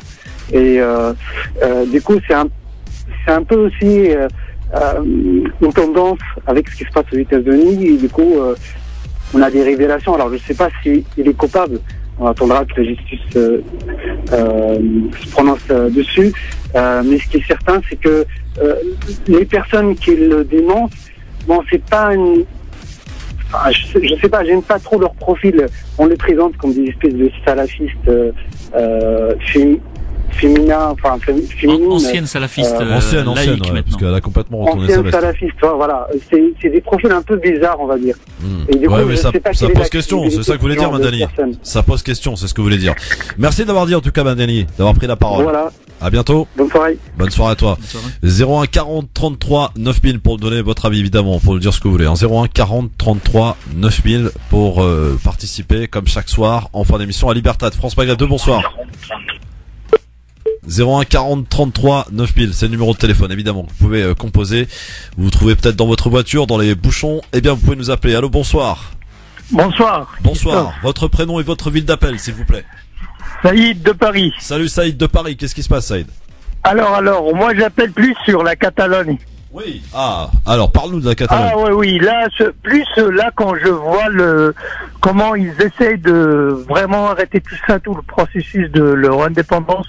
J'ai vu quand c'était en Afrique, tout le monde était derrière. On finit juste avec le Soudan. Là, on voit la famine au Soudan du Sud. Ils étaient tous pour l'autonomie de Soudan du Sud. Et après, là, pour la Catalogne, ils étaient tous contre. Mais quand c'est quelque chose qui se passe en Afrique, tout le monde derrière. On doit tout casser, mais si c'est en Europe, on ne doit pas toucher ça. Très intéressant comme observation. Merci beaucoup en tout cas. Je vous en prie, allez. Bonne soirée. Bon courage, merci beaucoup. Merci, à bientôt et merci de votre appel. 01 40 33 9000 pour vous exprimer bien sûr dans le cadre de Libertad comme chaque soir sur France Maghreb 2. France Maghreb 2, bonsoir. D'accord, merci beaucoup. Très utile ça, ce genre de réaction. 01 40 33 9000, c'est Libertad, hein, l'expression libre. L'expression libre, bien sûr. 01 40 33 9000, bonsoir. Oui, bonsoir. Bonsoir, votre prénom et votre ville d'appel, cher ami. Est de Marseille. Bonsoir Marseille, on vous écoute. Alors, c'était juste pour dire au monsieur qui avait appelé pour parler de Tariq Ramadan. Oui. N'attendez pas la justice pour vous dire s'il est coupable ou pas, parce que eux-mêmes ils sont corrompus. Bon, c'est mon avis perso. Hein. Donc voilà, la fille qui l'a accusée, elle-même elle croyait pas à ce qu'elle disait, donc ça se voyait. Bon, c'est votre avis, c'est votre ressenti, c'est votre avis, voilà. Voilà, c'est juste pour lui dire, ça n'attendez pas. Voyez vraiment la vérité avec vos yeux. Voyez-la avec vos cerveaux, pas avec vos yeux. Et voilà. C'est tout. Merci cher ami pour ton avis. À très bientôt du côté de Marseille. 01 40 33 9000 pour vous exprimer. Et tous les avis évidemment divergent dans cette émission. C'est ce qui fait la richesse, la spécificité évidemment. France Maghreb 2, bonsoir. Oui, bonsoir Christophe, bonsoir à ton invité. Bonsoir, je crois que c'est Ali. Oui. Ali de Palaiseau. Ali de Palaiseau. Ouais, dis-moi Christophe, sur l'émission d'hier, je t'ai entendu parler de la mosquée d'Alger pour une rallonge de combien de millions? 260 millions de dollars, je crois. J'ai vu 350. T'es sûr que c'est des dollars, c'est pas des centimes Non, de dinars? Des dollars, je crois. Hein. Ah non, c'est des dinars. Des dinars, bon. Ben oui, 260 milliards, ça va pas? 260 millions, attends, je vais vérifier parce que j'ai un doute là pour le coup. 350 millions de dollars, voilà. 350 millions de dollars, on parle bien de dollars mon ami. C'est des dollars. Hein. Bah, c'est sûr, c'est pas des centimes de dinars. Tu m'as fait douter là. Ali, tu m'as fait douter. Refais, c'est pas, regarde, tu vas voir. Non, je regarde sur la page de Christophe. Ouais, c'est effectivement des dollars, ouais. 350 millions. Putain. Ok, 350 millions, c'est 80 hôpitaux, on va dire ça? Ouais, à peu près, oui, effectivement. Si tu compares ça, oui, effectivement. Merci. Salut Ali. On parle bien de dollars. Merci beaucoup. C'est terminé pour Libertad ce soir. L'heure, c'est l'heure. Après l'heure, c'est plus l'heure, évidemment. Vous connaissez dicton. Mon cher ami Nadir, merci beaucoup. Merci à toi Christophe. Bonne soirée. Rendez-vous demain avec Istem Saïli et Anan Zawani qui seront avec nous et on recevra donc demain en exclusivité le comité Justice et Vérité pour Wissem du côté de Clermont-Ferrand. Vous nous écoutez d'abord sur le 94 FM. N'hésitez pas à nous laisser tous vos messages au 06 18 21 56 41, le mobile répondeur 24h/24. Rendez-vous demain toujours avec le même plaisir pour votre émission, toujours au cœur de l'actualité, l'émission qui vous ressemble mais aussi qui vous rassemble. Bonne soirée à tous. Merci d'écouter France Maghreb 2. Il est très exactement et précisément 18h. L'heure du rappel de l'actualité de ce mercredi soir, c'est avec Marine Garel que nous avons rendez-vous. Bonsoir Marine. Bonsoir à tous. Bernard Arnault assure aujourd'hui qu'il respecte ses obligations fiscales en réponse à un article du Monde évoquant des révélations sur son patrimoine offshore dans le cadre des Paradise Papers. Tous les actifs évoqués dans cet article ont été constitués de manière parfaitement légale et sont naturellement connus des autorités fiscales, écrit dans un communiqué le patron d'LVMH. La justice donne raison au propriétaire de la salle de spectacle parisienne, le Théâtre de la Main d'Or. La Cour d'appel de Paris a confirmé aujourd'hui l'expulsion de Dieudonné du Théâtre de la Main d'Or. En septembre 2015, le tribunal de Paris avait ordonné en première instance l'expulsion de l'humoriste polémique à l'issue d'un long bras de fer qui l'opposait au propriétaire de cette salle du 11e arrondissement sur des questions immobilières. L'avocat du comédien dénonçait une opération montée pour faire expulser Dieudonné. Les obsèques d'Alexia Laval, la jeune femme de 29 ans assassinée alors qu'elle faisait un jogging il y a 10 jours, ont été célébrées aujourd'hui en la basilique de Grès en Haute-Saône. Durant la cérémonie, les commerces ont gardé leurs rideaux baissés. 6 mois de prison ferme pour des t-shirts floqués au nom de terroristes. Un homme de 34 ans a aujourd'hui été condamné pour apologie du terrorisme par le tribunal correctionnel de Caen. Il s'était présenté en juin dernier dans un magasin d'articles de sport pour y commander un maillot du Real Madrid floqué au nom de Ben Laden. La police avait perquisitionné son domicile et avait découvert 6 autres maillots personnalisés. La Cour constitutionnelle espagnole a annulé aujourd'hui la déclaration unilatérale d'indépendance de la Catalogne, adoptée le 27 octobre par le Parlement régional. La déclaration d'indépendance du 27 octobre a été déclarée nulle et inconstitutionnelle. On connaît les affiches des 8e de finale de la Coupe de la Ligue de football. Parmi les affiches proposées, Strasbourg, PSG, Lille, Nice et Rennes, Marseille. France Maghreb 2, service, info, musique, divertissement. France Maghreb 2. France Maghreb.